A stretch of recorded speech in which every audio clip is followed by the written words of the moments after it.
Olá, boa noite. Estamos iniciando mais um conto sobre contas. Dessa vez vamos iniciar desde meu perfil, porque estou com uma complicação técnica. E o Rogério Frutuoso está entrando nesse momento.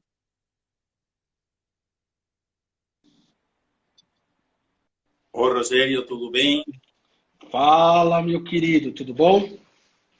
Boa noite. Você entrou no teu perfil de Rogério, tá? Não tá como bem? Não, está como Então, Rogério espera um Frutuoso. pouquinho que eu já volto. Ok.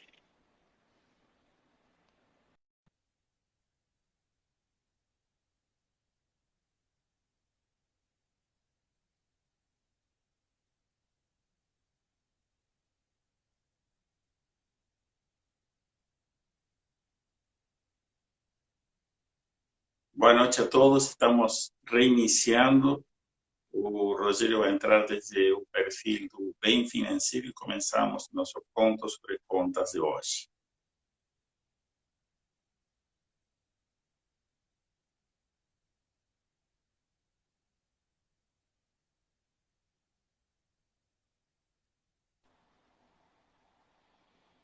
Perfeito, Rogério. Ah, Boa agora noite. sim, Sim, hein?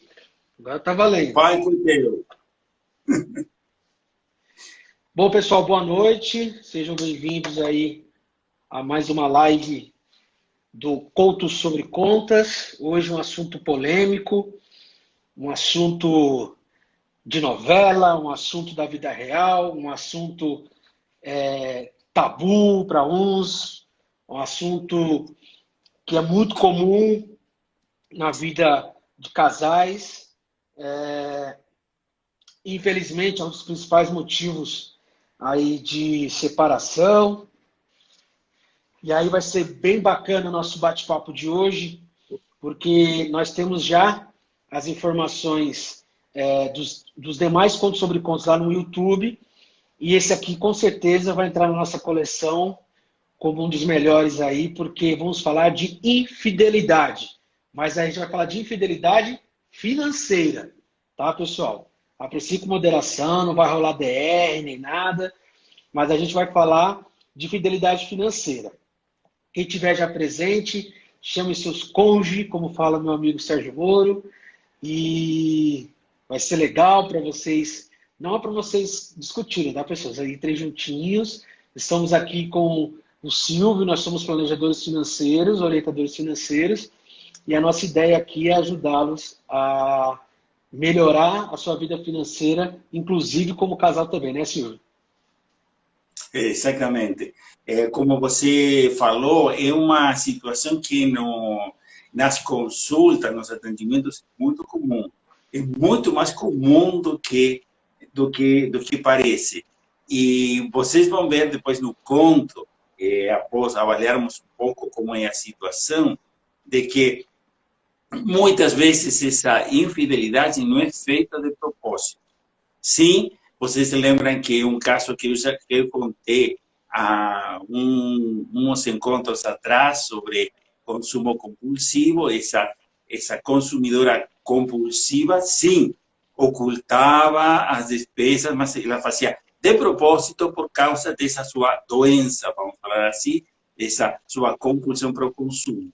Mas tem muitas vezes que no casal esse tema de infidelidade é feito assim, às vezes simplesmente para proteger a outra pessoa dos estresses, das dívidas.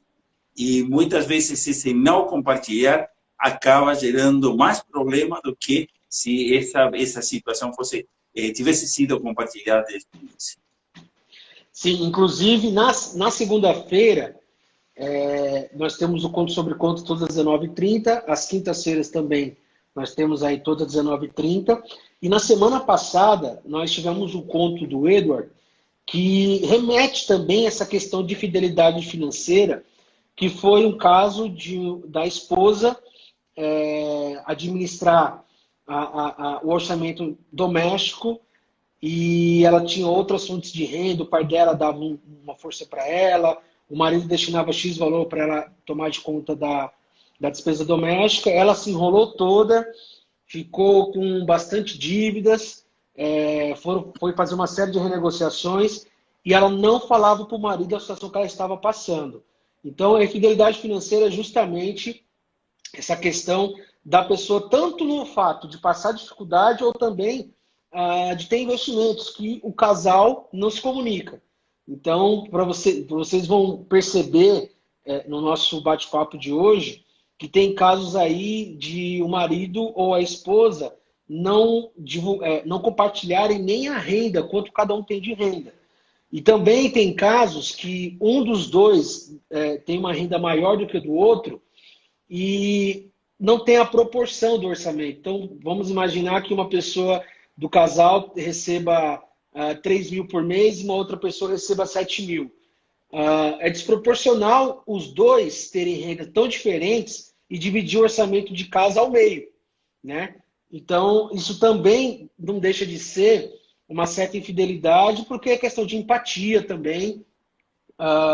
E eu não estou falando de casais onde o homem recebe mais, ou se nós estamos falando de casais homoafetivos, onde um deles recebe mais. A gente está falando de casos que independe de quem, se existe um casal que convive e existe uma discrepância na renda, aí eu queria saber a opinião do Silvio sobre isso. Quando eu tenho esses atendimentos, eu prezo não, lógico que eu não posso forçar ninguém a fazer de uma maneira que eles acreditam que seja correta, mas eu vou para o lado de tornar mais proporcional. Então, se a gente está falando de alguém ganhar 2 vezes mais que a outra pessoa, que ela participe da mesma proporção do orçamento, vai ficar equilibrado. Como que você lida com isso, Silvio? Então, uma das situações é que, geralmente, quando o casal decide viver juntos, ou seja, continuar seu namoro já para passar na seguinte etapa, vamos falar assim, muitas vezes se esquecem de que esse compromisso de união até a morte nos separar, acreditam que simplesmente na parte afetiva e física, e se esquecem de que a parte financeira faz muita parte disso. Ou seja, lamentavelmente, com muitas, para muitos casais que estão se preparando pensando nessa vida em comum, seja através do casamento, morando juntos, tanto faz essa situação, se esquecem de que a tensão financeira vai estar aí presente e aí resulta que, como não foi falado antes, cada um assume que o outro vai agir da forma que o outro está pensando. E aí começa o conflito básico, porque aí chega nessas situações, ok, e rendas idênticas, e existe 50-50, perfeito. As rendas não são idênticas, ok, 50-50 é a melhor forma? Provavelmente não, porque alguém não vai conseguir alcançar os 50% com a sua renda. Então, aí começam os problemas, porque aí falam, mas eu tenho direito eu tenho direito ao meu dinheiro, eu tenho direito às minhas despesas, eu tenho direito à minha liberdade, mas aqui ficou preso ou presa porque meu dinheiro entra e parece que cai dentro desse buraco preto, vamos falar assim, de que o dinheiro é sugado e pronto. E agora eu não tenho direito a mais nada. Por que isso? Então, eu não vou fazer isso, não posso fazer aquilo outro. Por que tudo isso? Porque no início não foi planejado, não foi acordado. Bom, como vamos fazer? Está tudo bem, vamos morar juntos, teremos nossa casa, vamos pagar o aluguel, o que for, ou comprar nossa casa. E agora, com as despesas, como nos organizamos? E é um tema que, até que várias vezes em entrevistas, participando em matérias, quando você conversa com um jornalista, e o jornalista fala, olha, eu vou te contar uma história. E aí fala, ups, eu faço isso, mas eu não sou infiel. Bom, tá tudo bem, você provavelmente não está fazendo de propósito, mas o que você está fazendo e como isso pode impactar no relacionamento? Por quê? Acontecem a primeira coisa que sempre falamos no tema de finanças, as decisões intertemporais, né? Assim, ou seja, me guardo hoje para ter o dinheiro, guardo primeiro para ter o dinheiro e consumir depois. Com esse tema da nossa realidade pós-moderna, instantânea, simultânea, em tempo real, tempo do selfie, as pessoas começam, eu quero já, e eu mereço, eles vão em frente com despesas. E muitas vezes, quando percebem que enfiaram o pé na jaca, aí falam, mas eu vou ficar quieto, ou vou ficar quieta e não vou falar, e vamos ver como resolvemos. E essa é a primeira vez, eu vou ficar quieto, começa a gerar uma bola de neve. Porque essa pequena mentira vai gerar outra para cobrir essa, que vai precisar de outra, e a partir daí começa essa bola de neve que inicialmente não era com uma intenção má, porém acaba gerando todo um estresse e todo um problema no relacionamento muito pesado. Sim, inclusive, nós vamos ter um conto hoje, pessoal, que vai relatar como exemplo de infidelidade financeira. Nós temos aí vários graus, né? Porque é o que o Silvio falou, às vezes é sem intenção, às vezes é sem querer, mas de alguma maneira isso prejudica a relação do casal, isso pode ter consequências como a separação, por exemplo. Infelizmente, não é raro a gente ter acesso a esse tipo de informação. Então, nós vamos a um conto hoje que vai falar sobre infidelidade financeira. Então, você que está assistindo aqui com a gente, faça uma autoavaliação para ver em que nível você está de infidelidade ou se você é totalmente fiel financeiramente com o seu cônjuge, como dizia o meu amigo Moro. Ou se você não tem esse grau de infidelidade, como que vai ser isso aí, tá bom? Dá uma boa noite aí para Rosana. Silvio, a palavra é tua, cara. Bom, obrigado. Então, esta situação, como estávamos conversando, para atualizar um pouco os que estão chegando agora, além de ser muito comum e não ser, às vezes, intencional, vamos falar assim, gera realmente um estresse muito grande. Primeiro, despesas ocultas. Segundo, o pior, quando começam as dívidas. Porque dívidas, às vezes, quando essas dívidas vão crescendo, colocam em risco o patrimônio familiar. Aí muitas pessoas acreditam que, estou com alguma continha, mas a maioria esquece de que quando falamos de patrimônio, vamos agora uma aula básica de contabilidade, o que eu tenho menos o que eu devo. E, geralmente, o que eu devo é muito superior ao que eu tenho. E isso leva a quê? A que o patrimônio é negativo, porque as dívidas são maiores do que os ativos, as coisas que eu tenho. Ou seja, um exemplo simples. Tá? Eu comprei esse lápis, tá? em 5 parcelas, eu paguei 3. Significa que as 3/5 partes o 60% desse lápis me pertence, mas tem um 30%, um 40% que ainda não é meu. Que ainda é de alguém, porque esse dinheiro eu não finalizei de pagar. Tá? E essa relação, assim como falamos com o lápis, pode ser com qualquer coisa, com um total do patrimônio, quando a gente deve mais do que tem, em definitiva, está com patrimônio negativo, e isso vai ser um problema sério no médio ou longo prazo. Às vezes, já a curto prazo está resultando. Mas vamos iniciar com a história agora, porque, como comentamos, ou seja, formas de entrar no endividamento e ocultar para o casal, aí tem muitas. E vou contar uma que o início foi, vamos falar assim, inocente, porém isso começou a criar um problema que chegou a uma situação que parece simplesmente de filme. Mas o que estou contando aconteceu, é real, foi relatado por uma cliente no processo de coaching financeiro pessoal. Tá? A situação começou assim.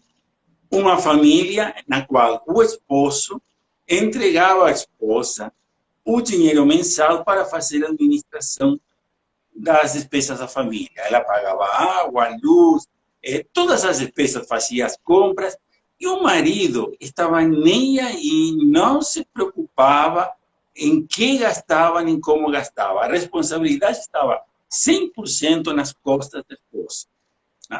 Aí acontecia que a esposa sempre achava que seu salário ia ser só para as outras coisas que não eram básicas. Um defeito por essa falta de educação financeira, tá? No caso das mulheres, é que elas são sempre muito aconchegantes. Então, elas acham que o dinheiro delas, isso vai para uma compra para as crianças, um passeio para a família, para desestressar, uma viagem, coisas assim. E aí o que acontecia? A família, no funcionamento do dia a dia, começou a chegar num limite de estresse muito grande e a internet lenta estão falando. Bom, desse lado estou sentindo bem. Rogério, você está percebendo que está lenta? Está tudo bem? Tá okay. Então, aí resulta que a família estava entrando numa situação de estresse muito grande e ela achou que a melhor forma de resolver era com uma viagem. Aí ela começou a procurar, achou a viagem dos sonhos para a família, né? O dinheiro não alcançava, porém, ela utilizou o cartão de crédito, fez um acordo com uma agência de viagens e ela conseguiu fechar negócio e a família viajou. Lógico, quando a maioria das pessoas, quando planeja a viagem, voltamos na mesma coisa. Só planejam passagem, tá? Às vezes a estadia, porém se esquecem de que vão comer todos os dias e que vão ter despesas de traslado, de deslocamento, que vão comprar alguns presentes, que sempre vão ter alguma extra. Isso fica sempre fora do orçamento da viagem e isso depois se banca com um cartão de crédito. Bom, a questão é que essa viagem foi feita, quando voltaram, ela tinha parcelas a perder de vista para isso. Que, lógico, ela não conseguiu pagar. Começou a atrasar as parcelas. Porém, ela estava na pedalada, tá? E puxava atrasava uma continha aqui, atrasava uma continha lá, e ia resolvendo. Porém, a situação começou a cada vez a complicar mais, e resultou que ela achou que precisava fazer uma outra viagem, porque agora chegava a final do ano, e ia ter que fazer as viagens de férias da família completa. Aí o que aconteceu?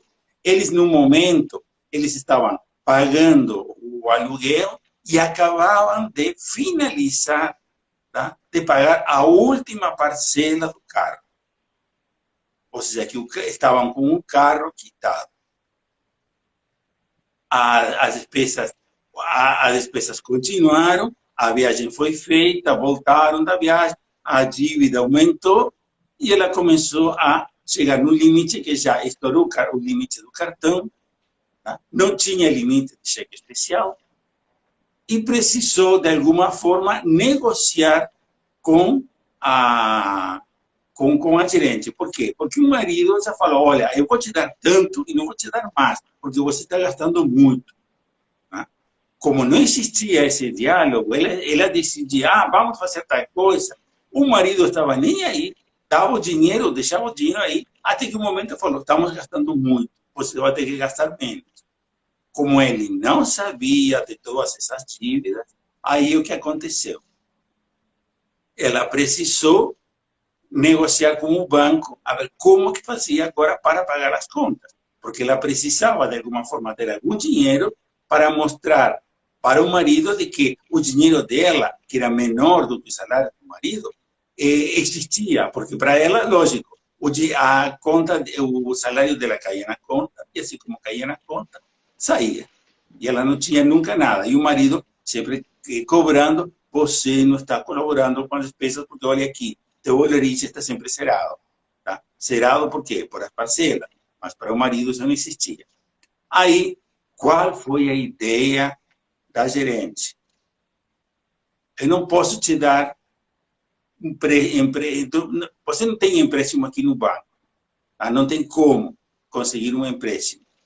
E ela falou, mas olha, eu preciso ter um saldo na minha conta. Eu preciso que você estenda as parcelas ou resolva de alguma forma, mas eu preciso ter saldo na minha conta.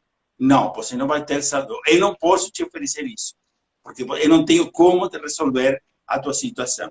E aí falou, mas e agora? O que eu faço? Vou ter problema com meu marido? Aí, qual foi a recomendação? Os gerentes são sempre fogo para essas coisas. Você não tem nenhum bem quitado? Olha, sim, nós acabamos de quitar o carro e está no meu nome. Então, não se preocupa. Vai na financeira que está aqui do lado e consegue um empréstimo sobre o carro e com isso você paga. Você zera a tua dívida aqui e aí teu salário vai começar a cair na tua conta. Ela achou a recomendação fantástica. Olha como foi. Ela achou essa recomendação excelente. Portanto, o que ela fez?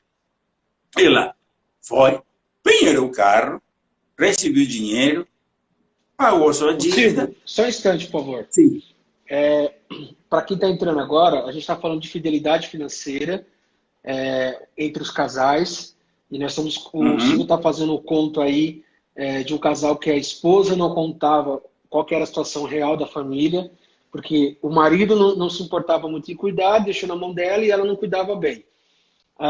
E aí, dentro de todas as dívidas que aconteceram, ela não conseguiu fazer nenhuma renegociação no banco, o que teve que fazer, pelo que eu entendi. E aí, quando eu vi o que estava acontecendo, ela vai entrar com o carro para pegar um financiamento. Mas esse carro está no nome dela ou no nome do marido? Ela deu um jeito, ela estava no nome dela? Como foi isso? O carro da família estava no nome dela. Ela, quando fizeram essa compra, o carro deixaram no nome dela. Então, aí foi que ela achou a solução. Mas tá tudo bem, como o carro está no meu nome, eu vou penhorar, não vou falar nada, vou pegar o dinheiro, vou matar as minhas dívidas com isso, porque são dívidas da família, porque, em definitiva, não era compras para ela, era tudo o que ela comprava para a família, e aí falou, e aí não tem problema, porque eu vou começar a pagar as parcelas. E por aí vai. O que aconteceu? Pagou a primeira, a segunda, a terceira, a quarta, não conseguiu pagar a quinta, não conseguiu pagar a sexta, e aí começou a outra pedalada. Bom, tá tudo bem, eu não vou retrasar 3, eu vou pagar uma, vou atrasar 2, apagou uma, atrasou 2 e por aí ia. Porém, aí começaram a chegar as cartas de cobrança. Como o marido não estava a par disso, aí chega a parte interessante, como a mulher resolveu o problema. Ela fez um acordo com o carteiro. Sim. Ela fez um acordo com o carteiro para que as cartas fossem entregues somente nas suas mãos. E aí ela foi levando. Tá? Como as cartas chegavam nas suas mãos, o marido não sabia nada, ela continuava fazendo a pedalada das dívidas e tudo ia correndo bem. Lógico, aí ele começou a fazer o processo para ver como fazia, para reorganizar tudo isso. Mas ela não tinha me contado essa situação. Como eu cheguei a saber isso? A mãe dela adoeceu e a mãe dela morando no Nordeste. Portanto, ela precisou se afastar de casa por 10 dias. Já aconteceu. O carteiro chegava, perguntava, lógico que não estava ela para entregar as cartas, porém, ele deixava a correspondência. A obrigação do carteiro não é chegar a um acordo. Tá? Se tem que entregar, entrega. Ele entregava a correspondência. Quem abria a correspondência? O marido. E abrindo a correspondência, o marido que chega a abrir? Chega a abrir uma carta com ela já atrasada 3 parcelas, com o aviso de penhora do carro. Lógico. Aí o que aconteceu? Ela retornou da viagem e o marido era um lobo feroz, era uma fera, queria matar ela. Porque ele falava, como você está fazendo isso? O carro que a gente trabalhou e tudo isso, e você penhorou e não me falou, e aí começa todas essas partes de recriminação. Fim da história. Ela chegou na nova sessão de coaching, chorando, falando, meu marido me falou que meu pai me mandou embora de casa, que ele vai pedir divórcio, que ele vai pedir a custódia das crianças, porque não tenho dinheiro, gasto tudo, só isso, só aquilo, e então agora já perdi o carro, vou perder meu marido, vou perder meu filho, e chorava. Bom, o que aconteceu? Ela precisou parar, respirar, deixar tudo transparente e começar a seguir um ciclo, tá? De forma de resolver o problema interno primeiro, para depois ver como fazia para resolver o problema externo. Porque nessa situação de conflito, como estávamos falando, se primeiro temos o casal, cada um enfrentando o outro, lógico, enquanto eles estão brigando, o banco continua com juros e tudo isso. Agora, se os dois estão brigando, enquanto estão brigando, não podem enfrentar a situação e resolver, ou iniciar os passos para resolver.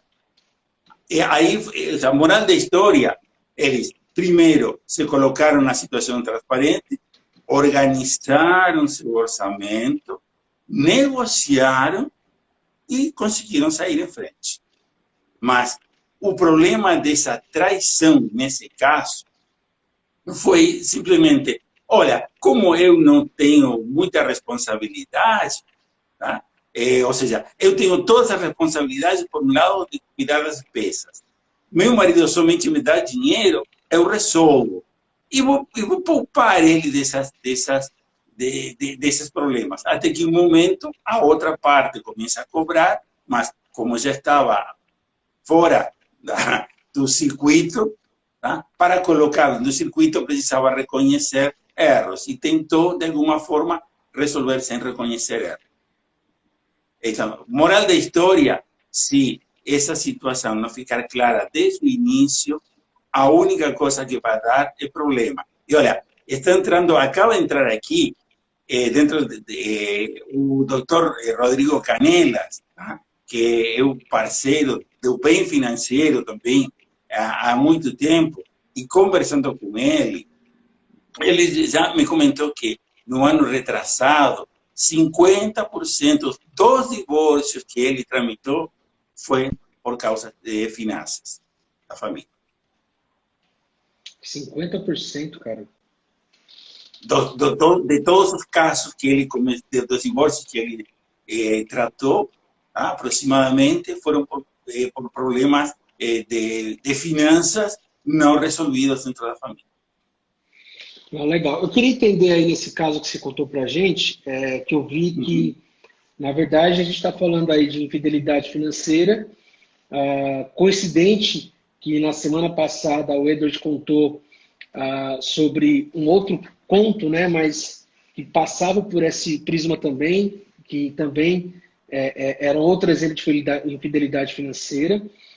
Nós temos aí infidelidade financeira não só no aspecto de um dos participantes do casal esconder dívidas ou gastos, mas também tem casos de pessoas que escondem rendimentos, escondem investimentos também. Então, não deixa de ser infidelidade, né?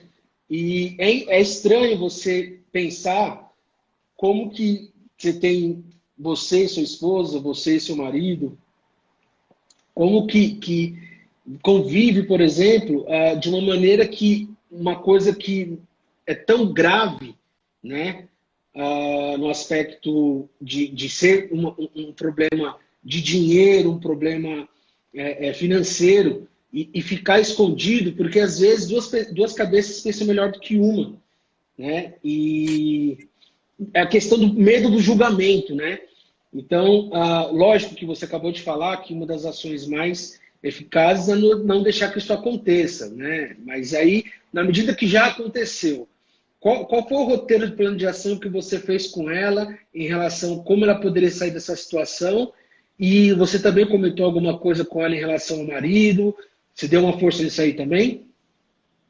Sim, ou seja, a primeira situação a ser resolvida é a situação interna, como eu estava falando. Ou seja, eles precisavam resolver o conflito. E sim, foi um dia que o filho foi para a casa da avó, eles ficaram em casa, e sim, no início começaram a falar, a discussão aconteceu, mas uma vez que deixaram as coisas claras, aí foi um tema de avaliar a situação e falar, bom, está tudo bem. Ou seja, o que nós queremos em tudo isso? Ou seja, qual é a nossa prioridade? Sempre voltamos aos mesmos pontos.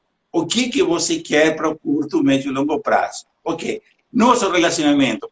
Essa é a primeira coisa que fica aí colocado na balança. O dinheiro por um lado, o relacionamento por outro. E o que está pensando mais? Aí, decidido, sim, nós continuamos porque sim, nós queremos estar juntos, tudo bem. Ok, a partir daí, resolvido esse problema, aí sim, duas cabeças pensam melhor do que uma. Porque o que estava acontecendo até o momento? A culpa é o pior conselheiro, porque a culpa leva a quê? A culpa gera temor, medo. E o medo leva a quê? A brigar, fugir ou fazer de morto, não é assim?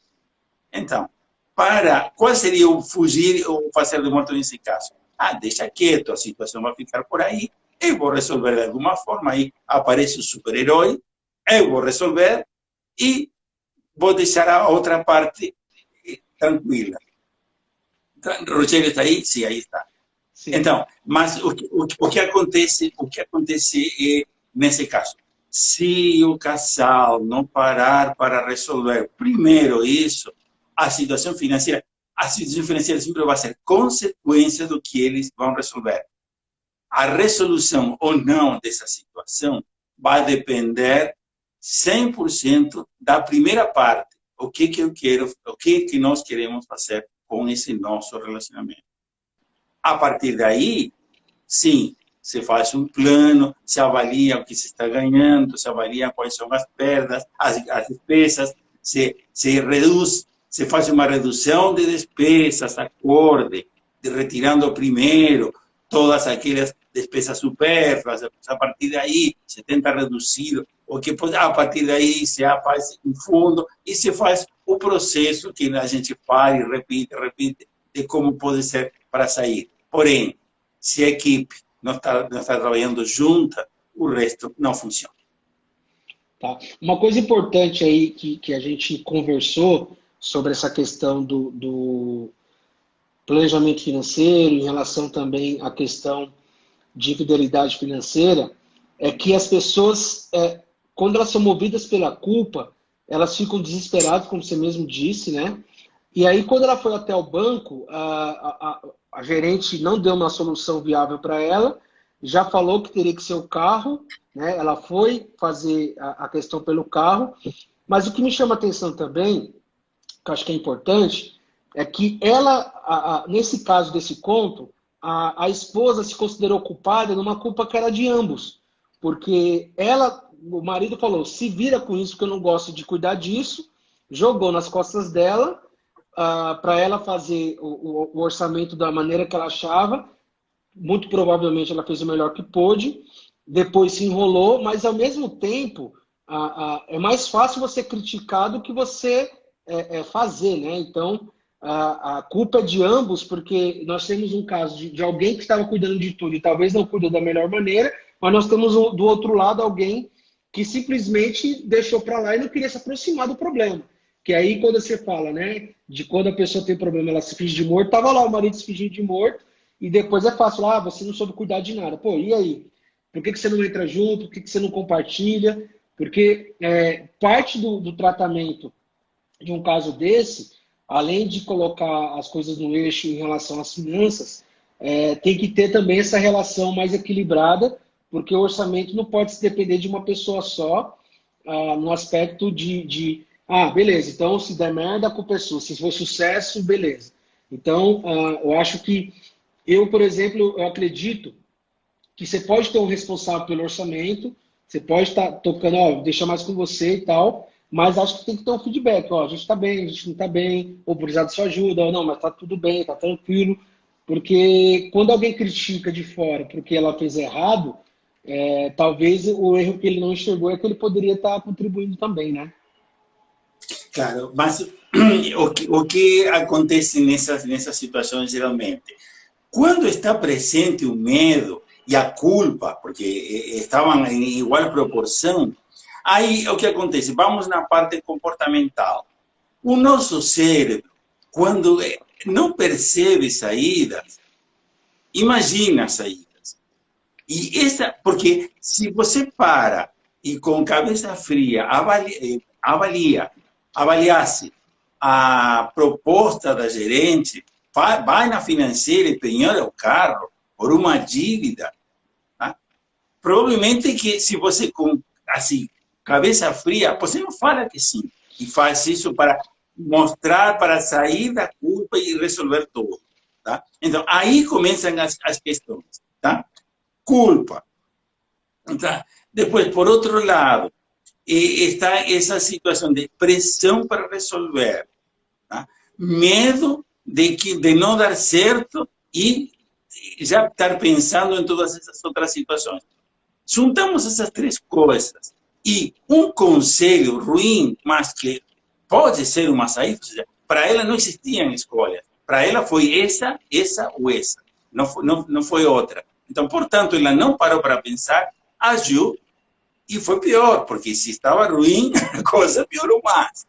Né? Mas voltamos na mesma coisa. Por quê? Sempre a mesma coisa. Se eu não tenho claro e estou resolvendo, ou seja, a primeira coisa não se resolve em situação de medo, não se resolve em situação de angústia, da mesma coisa que não se tomam resoluções em situações de euforia.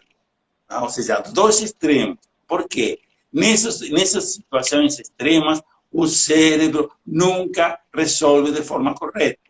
Tá? Vamos falar em algum outro momento, algum outro encontro um pouco mais técnico, do que Kahneman fala do sistema 1 e o sistema 2, o automático, o reflexivo e tudo isso. Mas uma coisa é clara, só pressão de emoções não se pode tomar decisões. Tá? Primeiro é parar, respirar, deixar passar e a partir daí resolver. Sob pressão, o que vai acontecer, a primeira coisa que passa, pode ser isso, vamos em frente.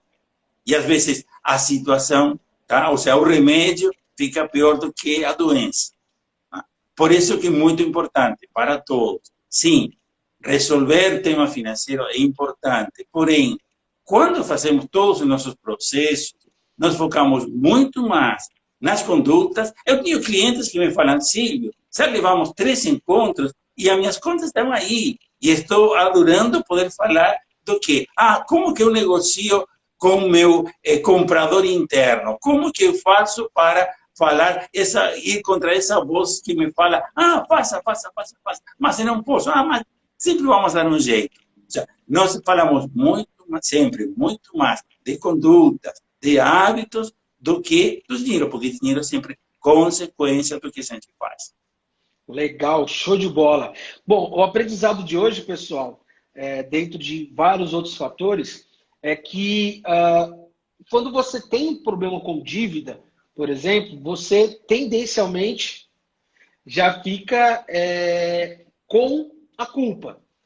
E às vezes, o caso de estar com outra pessoa e esconder dessa outra pessoa, você mistura a culpa com medo e ansiedade. Porque aí você vai estar com uma questão de querer resolver o mais rápido possível. E juntando todas essas emoções, certamente o cérebro vai te dar soluções irracionais. Então, o grande aprendizado de hoje é que, independentemente da maneira que você ou conhecer alguém que está endividado, essa pessoa, antes de qualquer coisa, ela precisa respirar para que ela possa olhar da maneira mais fria possível. Eu sei que não é fácil, mas precisa ter essa respiração para olhar de frente o que está acontecendo, colocar os números no seu quadrado certo. Lógico, chama um especialista que pode te dar diretrizes bem interessantes em relação ao endividamento, como negociar com o banco, mas não tome decisões precipitadas. E a frase que eu digo para essas pessoas é que você não fique endividado da noite para o dia. E não espere da noite para o dia deixar de estar endividado também. É um processo também. Então, quando você puder compartilhar com alguém, é até mais fácil, porque alguém pode te ajudar a ter ideias boas. E aí, lógico, pode contar com o pessoal aqui do Bem Financeiro, que também está aqui para te ajudar. Exatamente. É importante isso que você ressaltou. O processo de endividamento, geralmente, é exponencial.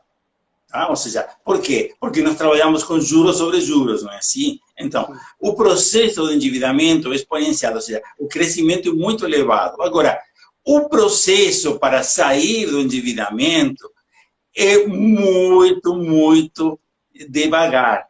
Porque, lógico, se já existe um endividamento muito alto, significa que a renda, as dívidas já ultrapassaram a renda. Portanto, até você não reciclar o tema de equilibrar a renda e conseguir deixar um espaço para começar a reduzir a dívida, tá? Isso não vai existir. Portanto, a dívida sobe muito rápido. Agora, para descer essa dívida e chegar no equilíbrio novamente, leva um tempo. Eu tenho clientes que levaram 5, 6 anos. Edward já comentou um caso que quando falou, você vai fazer 7 anos. O Edward, ainda meio apavorado, a pessoa falou, somente 7, eu achei que seriam 20. Tá? Ou seja, por isso que precisa ser avaliado dessa forma. As despesas, ou seja, o endividamento sempre vai ser reduzido em forma muito devagar, comparado com a velocidade em que essas dívidas cresceram. Legal. Tem outra frase que eu gosto, que eu uso ela constantemente, e essa frase eu aprendi lá nos encontros com o Ogata, que diz sobre sacrifício temporário em prol de resultado permanente. Então, saiba que você teve um período de prazer ou de luxúria, ou seja o que for, que gerou as dívidas, você vai ter que pagar essa conta, e essa conta que você vai pagar, você vai precisar fazer alguns sacrifícios, que são necessários. Mas é bom saber que esse sacrifício é temporário e que vai te gerar um benefício permanente. Porque eu costumo até dizer que pessoas que têm problema no nome, ela se educa a não precisar de crédito. E ela, poxa, nunca imaginei que eu poderia viver dessa maneira.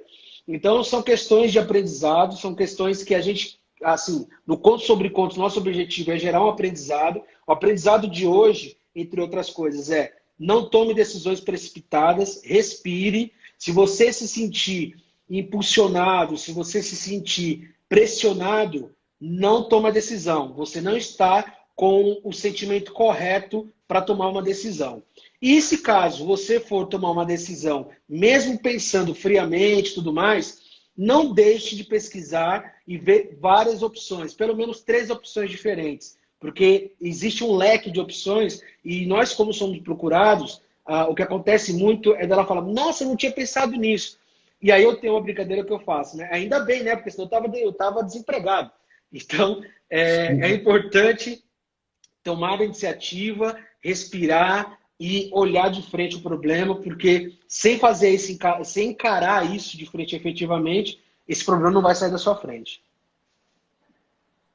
É assim mesmo, Rogério. Eu acredito que se vamos fazer um resumo bem rápido, transparência, tá? Objetivos familiares e individuais alinhados, primeiro o familiar e segundo o individual, mas tem que estar alinhados, tá? A partir daí, sim, a receita de arroz e feijão, conheça suas despesas, regule seus ganhos e despesas, regule as despesas, procure reduzir supérfluos por um período, não elimine, mas procure reduzir ao máximo, tá? A partir de sábado, vai fazer uma reserva, cria sua reserva emergencial, e isso não vamos cansar de ver. E a partir daí, negocia com seus credores e vai reduzindo aos poucos, tá? A partir daí, nesse planejamento e controle das despesas, vai chegar ao último ponto, que sempre falamos. A partir de aí, utilize menos o cartão, utilize menos o crédito, guarde primeiro, poupe, porque poupar é gastar menos do que você estava ganhando. O dinheiro tem que ficar disponível e junta esse dinheiro e a partir daí consome. Ah, vai levar tempo, sim, mas o que acontece? Nesse tempo instantâneo, simultâneo, em tempo real, o tempo desta live, por exemplo, aqui instantânea, simultânea, em tempo real, tá? Esse tempo, no momento de enfrentar o consumo, não resolve. Então, o ideal, demore, se planifique, planeje bem como vai fazendo aos poucos e conseguir resolver. E lógico, se estamos falando de um casal, o alinhamento é básico. Show de bola, pessoal. Agradeço aí a presença de vocês. Se vocês tiverem alguma dúvida, manda no direct do Bem Financeiro oficial aqui no Instagram. Vai lá no nosso site, também tem uma caixinha de mandar mensagem para a gente. Essa live vai estar disponível lá no YouTube. Você pode se inscrever no nosso canal. E aí você pode ir lá nos comentários também fazer perguntas. Estamos lá para ajudá-los a responder. Indique para pessoas essa live. Se você vê que alguém está passando por alguma situação similar de infidelidade financeira ou por problemas de endividamento, etc. O objetivo do Bem Financeiro e do Conto sobre Contas é inspirar as pessoas e também criar um aprendizado através das nossas histórias. Então, eu agradeço demais a participação de vocês, foi excelente. E aí, deixo com vocês aí nossa mensagem. Para qualquer dúvida, nos acione nas redes sociais. E, Silvio, deixo com você suas palavras finais. Então, muito obrigado a todos pela participação. Obrigado, Rogério, pela condução, excelente condução que você tem sempre dos nossos encontros, quando você é nosso âncora. E pessoas, o Rogério falou, Bem Financeiro, www.bemfinanceiro.com.br. O e-mail, contato@bemfinanceiro.com.br. Nossas redes sociais, estamos no Facebook, estamos no Instagram, estamos no YouTube. Tá? Ou seja, tem todo o caminho para poder entrar em contato conosco. Nós ficamos sempre à disposição de vocês. Uma boa noite para todos e muito obrigado mais uma vez.